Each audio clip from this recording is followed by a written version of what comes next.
Semangat lagi, salam sehat untuk kita semua. Terima kasih sudah ada kembali di sini untuk menyimak dan mendukung channel saya ini. Kali ini saya akan membahas tentang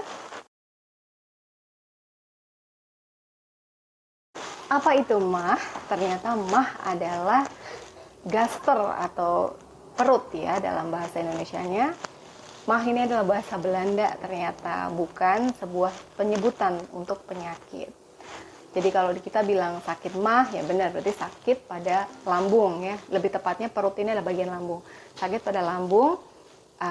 Kalau misalkan kamu sakit apa, mah, itu tidak mendiagnosis apapun. Nanti kita bahas ya diagnosis apa saja atau penyakit apa saja yang berhubungan dengan lambung atau mah ini. Mah ini adalah salah satu bagian dari saluran pencernaan ya, yang dimulai dari mulut. Sini makanan dicerna oleh gigi dan dilunakkan kembali oleh enzim-enzim di sana, dibantu oleh lidah, kemudian didorong masuk ke kerongkongan.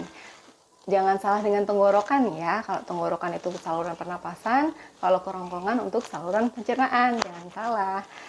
Setelah dari kerongkongan atau esofagus, maka makanan akan dicerna di mah ini atau di gaster.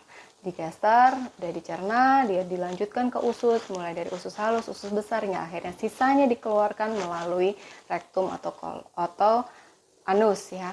Nah, prosesnya itu sedemikian rumitnya ya, dia melalui proses kimiawi maupun mekanik. Termasuk kita sekarang fokus pada gasternya atau pada lambung. Seperti dilihat di gambar berikut, peristaltik atau gerakan ritmis dari gaster atau lambung ini terjadi ada ataupun tidak ada makanan. Dia akan melakukan pencernaan mekanik dengan peristaltik dengan meremas-remas, dan juga dia akan melakukan pencernaan secara kimiawi dengan mengeluarkan hormon maupun enzim. Termasuk juga dia mengeluarkan asam lambung yang populer sekali. Asam lambung saya naik dong. Jangan lupa bahwa lambung ini dan saluran pencernaan itu berongga ya. Sudah sedikit saya singgung pada konten nyeri perut pada hari Senin kemarin, bahwa kita tuh kalau nyeri perut itu disebabkan karena rongga, itu sebabnya kan kolik ya, sampai koliknya itu disebabkan karena berongga ya. Hampir dari semua saluran pencernaan itu memiliki rongga, sehingga kita harus mengisinya dengan sepertiga udara, sepertiga makanan, dan sepertiga cairan. Ini harus pas susunannya agar peristaltiknya ini enggak terganggu. Coba bayangkan kalau isinya udara aja, dia bloating dong, dia bingung mau remas apa, akhirnya asam lambungnya bingung mau kemana-mana, akhirnya sampai naik itu karena tidak ada isinya. Bisa juga karena terlalu banyak makanan nih, akhirnya penuh, terlalu banyak cairan, akhirnya kerucuk-kerucuk ya.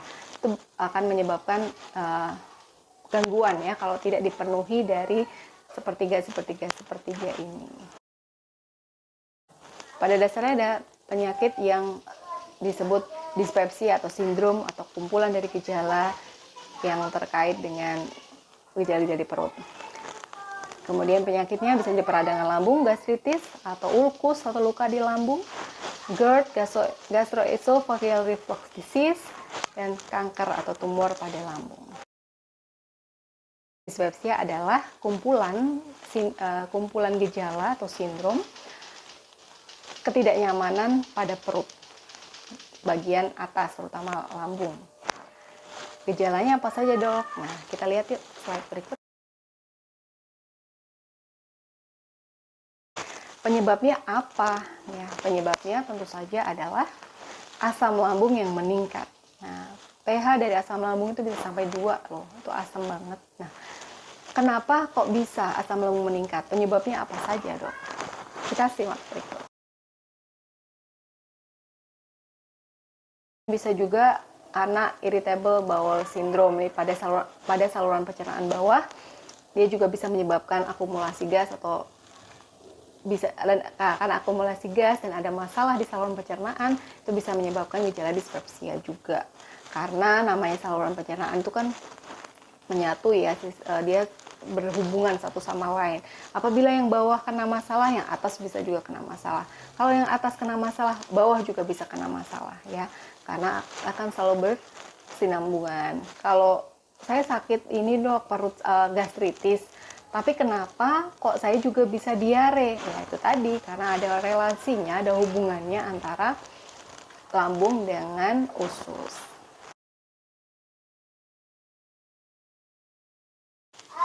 Sekarang bagaimana pengobatannya? Pengobatan dispepsia atau kumpulan gejala pada ketidaknyamanan pada perut ini, karena penyebabnya adalah pola makan tidak teratur, ya lakukan pola makan yang teratur dan sehat. Nah, hindari lemak, gula sederhana, iritan seperti soda, rasa pedas, asam yang bisa melukai dinding lambung, porsi besar, dan juga kafein. Ini juga irritable banget sih. Usahakan berat badan ideal ya. Bisa juga dengan olahraga teratur, dengan pola diet ya. Diet ini bukan berarti kita harus membatasi makanan ya, tapi maksudnya diet adalah kita mengatur makanan yang apa yang masuk ke tubuh kita, bukan pembatasan tapi mengatur, bukan berarti nggak makan sama sekali tapi mengatur. Oke ya, ini diimbangi dengan olahraga teratur, manajemen stres atau pikirannya itu jangan sampai ada tekanan gitulah ya. Terus puasa ini juga bisa menjadikan obat, terutama apabila sudah terkontrol asam lambungnya, dan menggunakan obat-obatan. Obat yang bisa kita gunakan untuk keluhan dispepsia atau keluhan ketidaknyamanan pada lambung ini yang sering kita pakai dan dijual secara bebas adalah antasida ya, seperti yang populer adalah Proma, Sanma, mohon maaf sebut merek, polisilen dan lain sebagainya. Dan bisa juga H2 blocker yang sempat menjadi perdebatan pada waktu itu karena ada zat yang kontaminan yang menimbulkan kanker seperti ranitidin ya, tapi sekarang sudah bisa dipakai lagi kok, udah aman. Kemudian prokinetik seperti Cisapril ini jarang banget dipakai sih, yang biasa kita gunakan sebagai first line untuk terapi di rumah atau apabila ada kekambuhan rasa tidak nyaman pada lambung ya, tadi antasida ya. Selanjutnya sukralfat ini digunakan untuk melindungi dinding lambung ya, ini biasa dipakai pada penderita dengan ulkus lambung. Obat yang paling final terapinya yang cukup populer yaitu adalah PPI atau proton pump inhibitor. Ini lebih menghambat ada pompa H-nya, H+ kan asam lambungan H+ dan Cl- ya, HCl gitu ya. Nah, pompa H-nya ini itu dihambat oleh proton pump inhibitor, jadi sama sekali tidak bisa menghasilkan. Kalau antasida itu menetralkan, tadi saya lupa ya menjelaskan. Kalau antasida itu menetralkan asam lambung sudah diproduksi, jadi udah diproduksi banyak nih, antasida ini menetralkan biar dia nggak terlalu korosif. Nah, kalau H2 blocker dia menghambat dari reseptor H-nya itu dihambat oleh si ranitidin misalnya ya, dihambat di situ sehingga tidak bisa berdekatan dengan Cl. Nah, kalau PPI ini dia menghambat pump ininya H-nya gitu. Jadi dia proton pumpnya dihambat atau diinhibisi gitu oleh si PPI. Di sini yang populer adalah lansoprazol ya dan omeprazol. Masih banyak sih derivat azol yang lain. Tapi yang paling sering dijumpai yaitu dua ini yang paling sering diresepkan juga dengan berbagai macam merek ya. Ini kandungan aktifnya adalah lanso dan ome. Penggunaannya pun ada beda ya. Kalau lansoprazol itu waktu paruhnya lama sehingga diminumnya 1 kali sehari. Kalau omeprazol itu waktu paruhnya 12 jam jadi dipakainya 2 kali sehari. Ingat, cara minum obat ya seperti yang dulu pernah saya sampaikan bahwa 2 kali sehari bukan berarti pokoknya 2 kali lah sehari, mau pagi dan siang, mau pagi dan sore, terserah. Tapi tidak, sebenarnya adalah berapa jam dia harus dikonsumsi. Omeprazol misalnya, kalau dia diminum jam 6, maka 6 pagi, maka minum selanjutnya di jam, iya benar, 6 sore. Kalau lansoprazol ini yang benar-benar saya praktekkan juga ya, karena saya padahal juga pernah mengalami namanya dispepsia itu. Dispepsia bahkan sampai gastritis ya, sampai ada muntah darah dan lain sebagainya karena pola makan tidak teratur waktu saya masih koas, kan gitulah ya kehidupan koas ya. Jadi saya kurang makan teratur, yang penting pasien gimana harus mengejar dokter juga, bagaimana harus ke dokter pembimbing, gimana harus ke follow up pasien dan lain sebagainya, sampai saya melupakan bagaimana harus makan yang baik dan benar. Akhirnya jadilah saya kena gastritis. Saat itu oleh dokter pembimbing saya diresepi lansoprazol. Beliau berpesan, ini yang akan selalu saya ingat, dan saya juga ingin mengedukasikan kembali ke pemirsa semua bahwa cara konsumsinya adalah saat bangun, jam berapapun itu bangun, langsung minum lansoprazol dengan air putih, ya, jangan makan atau minum apa-apa lagi. 1 jam kemudian langsung makan, ya, langsung makan nasi atau apapun yang tergolong berat. Setelah itu udah lakukan makan yang ritmis ya, per 2 jam itu lambung harus diisi. Terserah mau pakai malkis kah, yang terutama yang netral ya, atau roti mari seperti itu, ngemil lah intinya, ngemil. Nah, makan kemudian itu jam 10 misalnya, jam 6, jam 8, jam 10 nyemil lagi, kemudian jam 12 atau jam 1 makan besar lagi, jam 2 ngemil lagi, jam 4 makan snack atau ngemil, kemudian 2 jam kemudian jam 6 makan, dan seterusnya sampai terakhir dia 2 jam sebelum tidur ya. Jangan sampai mengonsumsi makanan pas sebelum tidur karena akan mengganggu pencernaan. Maksimal makan adalah 2 jam sebelum tidur. Misal tidur jam 9, maka makan terakhir jam berapa? Terakhir jam 7 ya. Jangan sampai melebihi aturan itu kalau ingin asam lambungnya tidak berontak lagi.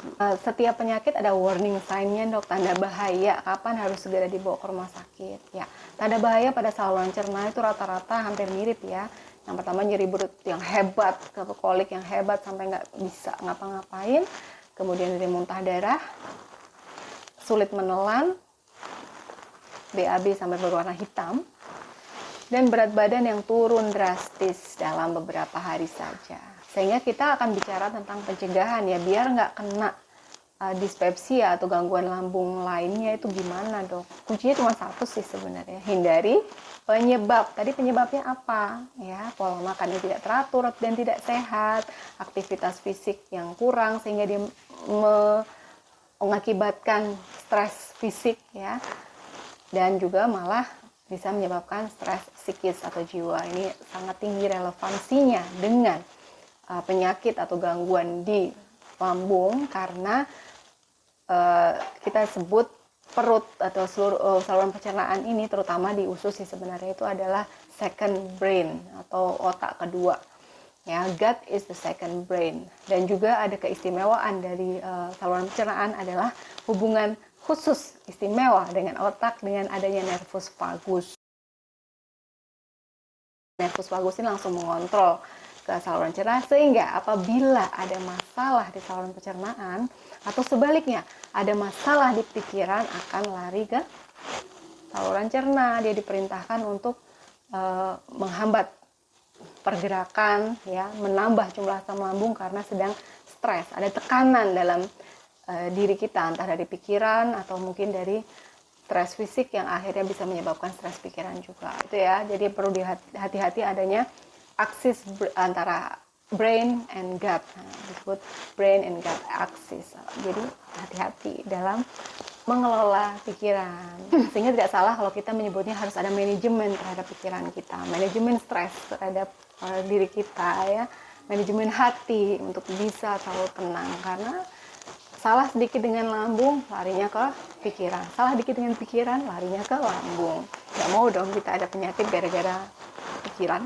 Setelah kita membahas dispepsia sebagai salah satu gejala utama dari hampir seluruh penyakit yang mengenai saluran pencernaan, ingat-ingat ya tadi dispepsia itu apa saja kumpulan gejalanya.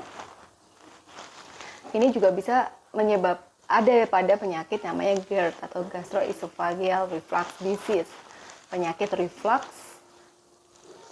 cairan di gaster, terutama reflux asam lambung sampai dia ke esofagus, karena katupnya kan ada katup nih antara si kerongkongan atau esofagus dan si lambung. Ada katup yang seharusnya tidak bisa membuka ke sana, tapi kalau katupnya bermasalah, terutama karena banyaknya asam lambung yang terproduksi ya, dia bisa naik ke atas dan menyebabkan reflux. Nah, gejalanya apa saja?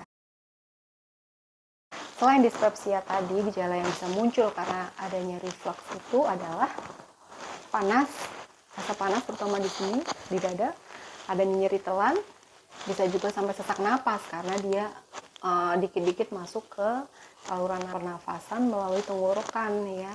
GERD ini memburuk saat membungkuk, berbaring, dan setelah makan. Penanganannya bagaimana dok untuk GERD?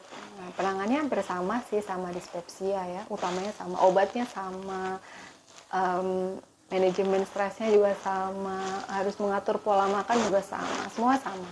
Yang paling penting adalah kita harus melakukan perubahan gaya hidup. Seperti tidak makan berlebih, makan dengan porsi kecil, makannya perlahan-lahan, jangan kayak diburu dikejar setan, meninggikan kepala saat tidur, tidak berbaring atau tidur sampai lebih dari 3 jam setelah makan. Menghindari makanan atau minuman yang memicu asam lambung seperti alkohol, susu, kafein, makanan yang pedas dan berlemak, coklat, mint. Kemudian tidak mengenakan pakaian yang terlalu ketat, terutama di bagian perut ya. Ini juga bisa merangsang rasa tidak nyaman pada lambung dan menyebabkan asam lambungnya jadi naik juga. Atasi stres fisik dan psikis dengan baik. Nah, ini ada beberapa penyakit yang kita membutuhkan adanya endoskopi. Endoskopi melihat ke dalam lambung ya dengan alat yang khusus. Ini terutama pada penyakit gastritis ya atau peradangan pada dinding lambung. Ini bisa disebabkan karena kuman jahat yang sudah saya ada gambar dikit ya kemarin waktu pembahasan tifoid. Itu ada kuman yang namanya Helicobacter pylori, ini bisa menyebabkan peradangan pada gaster atau dinding gaster atau dinding lambung. Bisa juga karena peradangan ini lebih akhirnya jadi ulkus ya, ulkus atau luka pada dinding lambung. Ini bahaya ya kalau udah ulkus, karena kalau nggak ditangani dengan baik, si ulkus ini bisa menyebabkan kebocoran dinding lambung. Kalau udah bocor, bisa ada perdarahan ke rongga perut dan bisa menyebabkan peritonitis atau peradangan hebat pada perut, rongga perut ya secara luas. Ini yang tidak kita harapkan atau benar-benar kita tidak inginkan adalah adanya kanker atau tumor pada lambung. Ini kejadiannya cukup jarang ya, kalau belum cukup jarang ditemui, dan semoga tidak mengenai kita semua yang menyaksikan channel ini. Dan kita juga semoga selalu sehat ya, tidak hanya dari penyakit yang menyerang lambung, tapi juga penyakit infeksi atau penyakit-penyakit lain yang aneh-aneh apalagi ya. Semoga kita selalu terhindar dan semoga kalaupun terkena penyakit cepat sembuhnya ya. Amin. Baik, terima kasih sudah menyimak hingga tuntas. Terima kasih sudah setia untuk menyaksikan dan mendukung channel saya ini. Terus dukung saya ya. Semoga saya terus bisa menyajikan konten-konten yang lebih bermanfaat lagi bagi semuanya. Saya akhiri, sampai jumpa di lain kesempatan.